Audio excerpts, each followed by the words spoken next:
المفاجأة التالية. بسألك انت شو بيحب اول مولود يجيك صبي او بنت؟ انا ما لي علاقه بالموضوع، لا باخذ موضوع بنت ولا باخذ موضوع صبي، ما لي علاقه لا بالصبي ولا بالبنت، والله لا يبعث لي اثنين.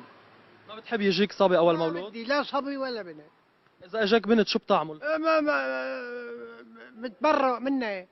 ليش؟ لأن هيك. واذا اجاك صبي كمان بتتبرأ منه؟ ومنه. لا إله إلا الله. عندك صبي او بنت؟ أنا عندي بنتين. إيه بس أنا مني هون. ما بتحكي معهم؟ ما بحكي معهم ولا بيحكوا معي ولا بحكي معهم ولا بحب أحكي معهم ولا بيحبوني ولا بحبهم ولا ليه ما بتحبهم؟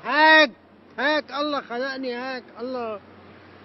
ما بتعرف الله؟ ما هو نعمة من الله البنات. ايه هن نعمة من الله إذا بعتهم. ايه بس أنا ما بحبهم. لو اجاك صبيان كنت حبيتهم؟ ما حبيتهم.